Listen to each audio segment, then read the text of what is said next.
안녕하세요. 영농가 날씨의 한희경입니다. 현재 대부분 지방의 비는 모두 그쳤습니다. 오늘 강원도 산간지방에는 20cm가 넘는 폭설이 쏟아졌는데요. 동해안 지방은 오늘 밤 늦게까지는 비나 눈이 조금 더 내릴 것으로 예상이 됩니다. 내일은 가끔 구름만 많겠는데요. 지금 대기 중에 수증기가 많은 데다가 밤사이 복사 냉각으로 기온이 떨어지면서 내일 아침 내륙 지방으로는 매우 짙은 안개가 만들어지는 곳이 많겠습니다. 또 강원 영서와 경상북도 북부 지방으로는 내일 오후부터 밤 사이에 비가 조금 내릴 것으로 전망이 됩니다. 한편 오늘 낮부터는 찬 공기가 유입이 되면서 날씨가 부쩍 쌀쌀해졌습니다. 서울의 낮 기온이 10도에 머무는 등 평년보다 7도 이상 낮은 기온대를 보였는데요. 내일까지는 평년보다는 쌀쌀한 날씨가 이어지겠습니다. 특히 중부 내륙 지방의 기온이 영하권으로 떨어지면서 빙판길이 우려되고요. 냉해 피해도 예상되는 만큼 주의가 필요한 상황입니다. 모레부터는 서풍이 유입이 되면서 이맘때 어울리는 포근한 봄 날씨를 되찾겠습니다. 구름 모습 보시겠습니다. 오늘 우리나라에 영향을 주던 낮은 비구름대는 거의 다 물러난 상태입니다. 하지만 계속해서 동풍이 유입이 되면서 동해안을 중심으로 낮은 비구름대가 자리하고 있는데요. 오늘 밤 늦게까지는 비나 눈을 조금 더 뿌릴 것으로 전망이 됩니다. 내일 우리나라는 이 고기압의 가장자리에 들겠습니다. 때문에 가끔 구름이 많겠고 북쪽으로는 약한 기압골이 통과하면서 오후부터 밤 사이에 강원 영서와 경상북도 북부 내륙 지방으로는 약하게 빗방울이 떨어지는 곳도 있겠습니다. 내일 아침 기온은 춘천과 강릉이 2도까지 내려가고 서울과 전주, 대구가 5도 등으로 오늘보다는 쌀쌀한 날씨를 보이겠고요. 북한 지방은 강계가 영하 4도까지 떨어지면서 아침에는 추운 날씨를 보이겠습니다. 한낮의 기온은 서울이 16도, 전주, 광주가 15도, 부산이 14도 등으로 오늘보단 높겠지만 여전히 낮 동안에는 차가운 느낌이 들겠습니다. 북한은 함흥이 14도, 평양은 16도가 예상됩니다. 자세한 해상 날씨 보시겠습니다. 지금 남해와 동해상을 중심으로 풍랑주의보가 발효 중입니다. 내일까지는 바람이 강하게 불고 물결도 높게 일겠습니다. 날씨 정보였습니다.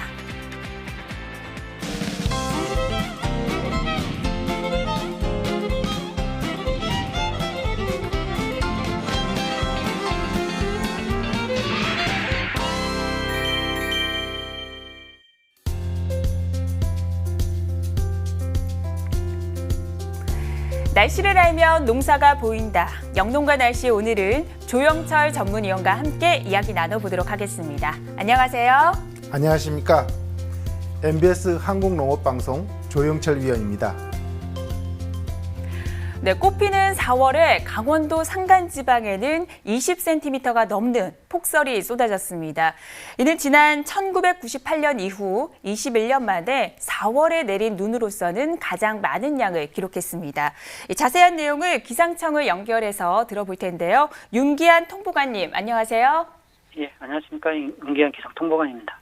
네, 기상청에서 예보한 대로 강원도 산간지방을 중심으로 많은 양의 눈이 내렸습니다. 지금까지 얼마나 많은 양이 내렸고 또 이렇게 폭설이 내린 원인에 대해서 분석 좀 부탁드릴게요. 예, 가장 많이 쌓였을 때를 기준으로 하면 태백이 22.5, 그리고 대관령이 23.8cm, 용평 21.4cm, 사북이 16.6cm, 경북 석포가 25.3cm 정도 내렸습니다.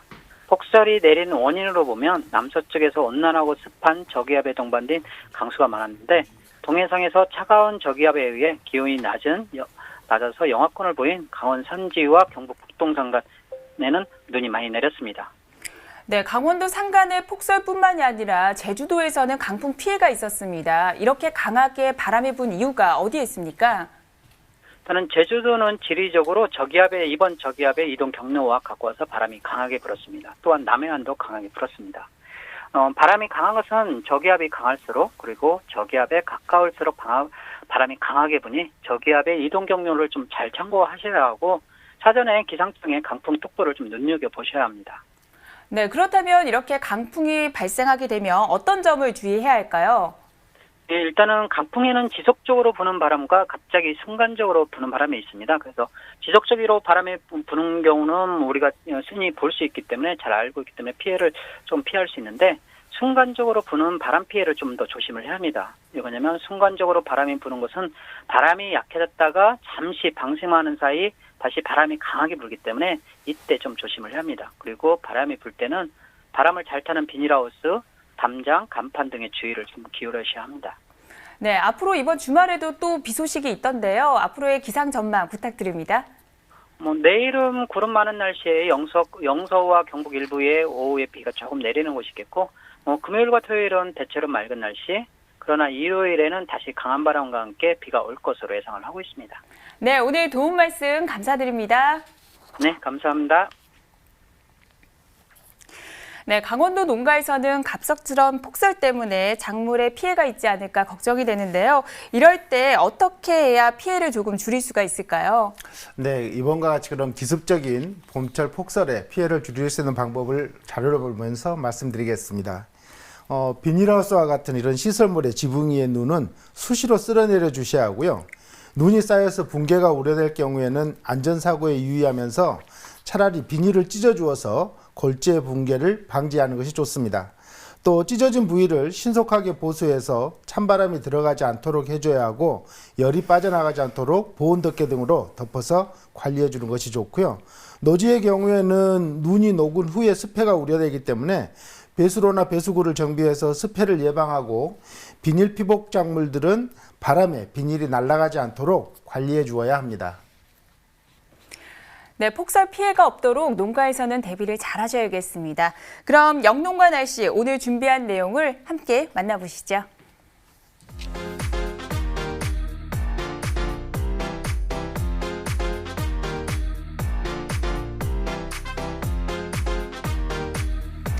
네, 축산 농가, 그중에서도 돼지 농가에서 꼭 알아야 할 정보가 있습니다. 어제 아프리카 돼지 열병의 국내 유입 예방에 대한 정부의 합동 담화문을 발표했는데요. 그만큼 상황이 심각한 것 같은데 지금 상황 어느 정도입니까? 네, 말씀하신 것처럼 아프리카 돼지 열병의 확산이 심상치가 않다고 합니다. 이 병은 원래 유럽과 아프리카 등지에서만 발병을 하다가 작년 8월에 중국에 들어와서 전국적으로 확산이 되었고 올해 1월에는 몽골, 2월에는 베트남, 그리고 최근 4월에는 캄보디아까지 급속하게 확산되고 있는 병입니다. 그렇군요. 그동안 우리나라에서는 한 번도 발생하지 않았는데 이렇게 주변국에서 지금 확산되고 있기 때문에 더 위험한 거네요. 그렇습니다. 실제로 지난 3월 4일에는 중국으로부터 평택항으로 들어오는 중국 여행객이 소지한 돼지고기 가공품에서 바로 이 아프리카 돼지 열병의 바이러스 유전자가 검출되었습니다. 사실 중국의 경우에는 우리나라와 교류가 워낙 빈번하고 그렇기 때문에 언제라도 중국으로부터 이 병이 유입될 수 있는 위험이 증가하고 있기 때문에 정부에서는 국경 검역은 물론 국내 방역 체계 등을 강화할 예정이라고 합니다. 네, 저희가 이전에도 언급해 드린 적이 있는데요. 이 아프리카 돼지 열병은 치사율이 100%에 이르는 아주 무서운 전염병이잖아요. 그렇습니다. 이 병은 돼지에게만 걸리는 그러한 바이러스성 질병이지만 구제액의 경우에는 예방할 수 있는 백신이 있는 반면에 이 아프리카 돼지 열병은 백신도 없을 뿐만 아니라 치료제도 아직 개발되지 않아서 한번 발병하게 되면 전국적으로 커다란 피해를 줄 수 있기 때문에 예방만이 굉장히 중요하기 때문에 철저한 예방이 필요합니다. 그렇군요. 무엇보다도 사전에 막는 것이 중요할 것 같은데요. 그렇다면 예방법 좀 짚어주시죠. 네, 이 아프리카 돼지열병을 예방할 수 있는 비상행동수칙을 말씀드리겠고요. 시청자 여러분께서도 이 점을 꼭 숙지해 주셨으면 좋겠습니다. 양돈 농가에서는 축산 내외에 주기적인 소독을 실시하고 농장을 출입하는 차량과 출입자에 대한 통제를 해서 철저한 차단 방역을 이행해야 합니다. 그리고 양돈 농가 중에서 남은 음식물 사료를 급여하는 경우에는 열 처리 등 적절한 처리를 한 후에 급여하는 것이 좋고요. 양돈 농가는 중국 등 아프리카 돼지열병 발생국에 대한 여행을 자제해 주시는 것이 좋고 부득이 방문하시더라도 축산 농가와 발생 지역 방문은 금지하셔야 합니다. 더해서 매일 임상 관찰을 철저히 해서 아프리카 돼지열병이 의심되는 축사를 발견 시에는 즉시 방역기관에 신고를 해줘야 합니다. 아울러서 일반 국민 여러분들께서도 해외여행을 하실 때 아프리카 돼지열병의 위험성을 인식해 주시고 발생국의 여행을 자제할 뿐만 아니라 여행국에서 축산물을, 특히 돼지 축산물을 휴대해서 국내로 발급하는 일이 없도록 협조해 주셔야 합니다. 만약에 반입 불가 물품이나 또는 검사 대상 물품을 신고하지 않거나 허위로 신고할 경우에는 최고 500만 원의 과태료가 부과되어 있기 때문에 주의해 주셔야 합니다. 네, 정부가 아프리카 돼지 열병의 유입을 막기 위해서 정말 적극적으로 대처하고 있습니다. 내일은 가상 방역 훈련을 실시한다고 들었는데요. 그렇습니다. 농림축산식품부에서는 전국 17개 지자체와 경찰청 등 관계부처와 함께 내일 오전 9시부터 9시간 동안 2019 아프리카 돼지열병 가상방역 도상훈련을 실시합니다. 이번 훈련을 통해서 가축질병 매뉴얼에 대한 내용과 또 체계 숙달 여부, 그리고 관계기관과 지자체의 초동 대응 역량과 조치사항 등을 종합적으로 점검할 예정이라고 합니다. 네, 정부에서도 방역에 적극적으로 대응하고 있는 만큼 농가에서도 피해 없도록 대응을 잘 하셔야겠습니다. 그럼 여기서 대표적인 양돈 단지죠. 충청남도 홍성군의 은하면, 광천면, 홍북면의 내일 날씨와 함께 주간 날씨까지 확인해 보도록 하겠습니다.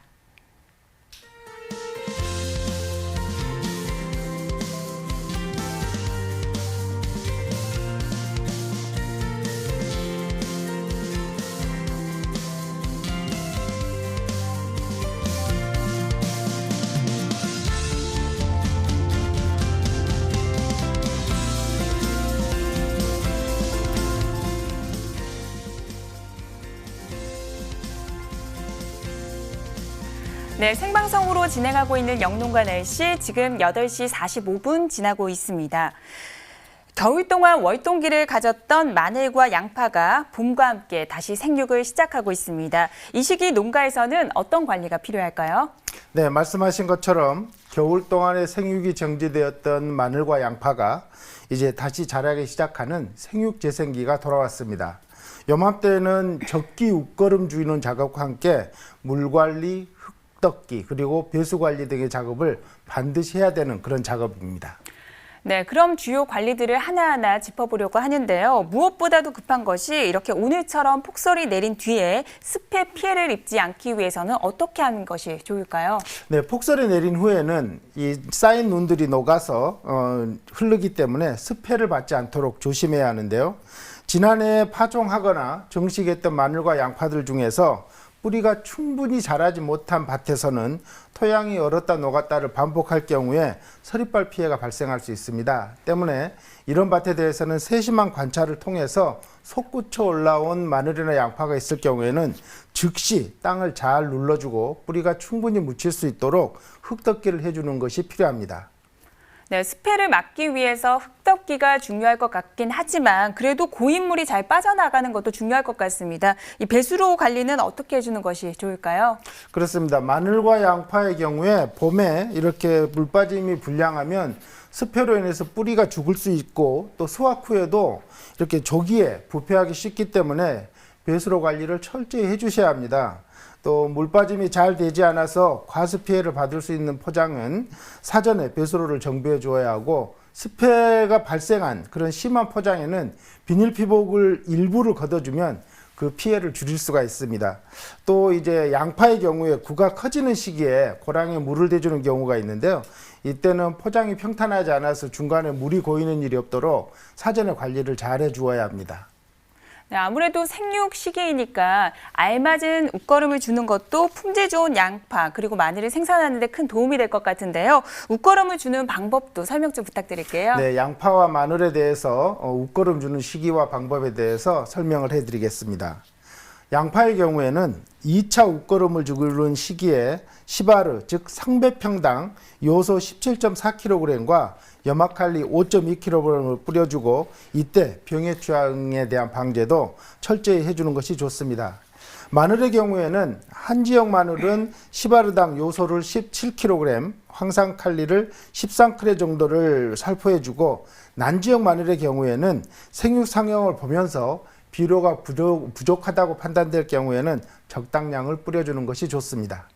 네, 다행히 이번 주는 내내 미세먼지 걱정은 없는 상태인데요. 하지만 3월 달에는 미세먼지가 아주 기승을 부렸습니다. 아무래도 노지에서 재배하고 있는 마늘과 양파는 이 미세먼지 때문에 많은 피해가 있지 않았을까 걱정이 되는데 어떻습니까? 네, 그렇지 않아도 사실 미세먼지 때문에 일조량 부족으로 인해서 마늘 농가에서 잎집 마른병이나 잎집 썩은병이 발생하는 그런 피해가 있었다는 그런 소식이 들려오는데요. 잎집 썩은병의 경우에는 잎과 잎집의 조직이 물러지면서 썩는 병으로 발견 즉시 병에 걸린 식물체를 제거해 줘야 하고요. 평소에 배수가 잘 되도록 하고 습하지 않도록 토양 관리를 해주는 것이 중요합니다. 네, 이 시기의 작물 관리는 바로 병해충 방제라고 해도 과언이 아닐 정도인데요. 앞서 말씀해 주신 잎집 썩은병처럼 마늘과 양파 재배에 있어서 또 주의해야 되는 병해충이 있다면 그것도 짚어주시죠. 네, 요맘때 마늘과 양파에서 가장 주의해야 될 병이 있다면 녹음병을 꼽을 수 있습니다. 마늘과 양파가 연약하게 자란 밭이나 물빠짐이 좋지 않은 그런 밭에서 녹음병의 발생이 쉬운데요. 녹음병은 월동기를 지난 다음에 2월부터 발생이 가능한데 특히 기온이 높아지는 4월 상순부터는 분생포자가 발생해서 건전한 병에 걸리지 않는 양파나 마늘로 2차 감염을 일으키면서 급속하게 확산됩니다. 따라서 발견 즉시 병에 걸린 식물체를 제거해 주시고요. 그리고 방제는 예방 위주로 약제 방제를 실시하는 것이 필요합니다. 네, 그렇다면 특히 마늘의 경우 잘 나타날 수 있는 병해충이 있다면 좀 알려주세요. 네, 마늘에 있어서 중요한 병이라면 잎마른병을 주의해 주셔야 합니다. 이 병은 4월과 5월에 강우 일수가 많아서 다습한 환경이 계속될 경우에 심하게 발생할 수 있는데요. 근본적으로 건전한 종자를 선별해서 소독을 한 다음에 파종을 하는 것이 가장 좋은 방제 방법이고요. 또 만약에 병이 발생했다면 초기에 적용 가능한 등록된 약제를 살포해 줘야 합니다. 그리고 마늘 생육기간 동안에 비료 성분이 부족하지 않도록 관리해 주셔야 하는데 그러기 위해서는 균형 시비 관리가 필요합니다. 네, 작물마다 유의해야 되는 병해충에 대해서 알아보고 있는데요. 병해충의 종류가 워낙 많고 또 생존력도 강하기 때문에 농가에서는 아무래도 신경이 많이 쓰이실 것 같습니다. 마지막으로 하나만 더 짚어주신다면 어떤 게 있을까요? 병에 대해서 말씀을 드렸으니까 해충에 대해서 말씀드린다면요. 4월 중순에 가장 많이 발생하는 고자리파리 방제에 힘써 주셔야 합니다. 고자리파리는 1년에 3번 정도 발생을 하는데 4월 중순이 가장 많이 발생하는 시기입니다. 이 해충은 애벌레가 부패균을 옮겨서 기생하는 기주식물을 부패시켜서 그 즙액을 빨아들이 먹는 그런 피해를 일으키는데요.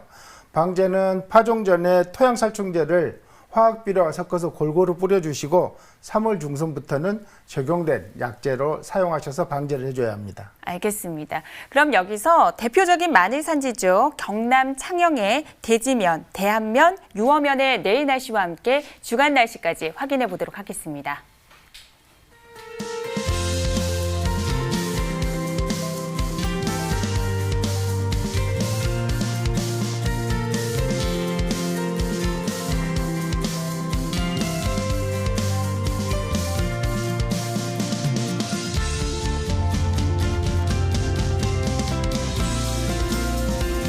네, 오늘은 아프리카 돼지 열병과 봄철의 양파, 마늘 농가에서 관리 방법에 대해서 알아봤습니다. 그럼 오늘 방송 내용을 한 번 더 정리해 보도록 하겠습니다.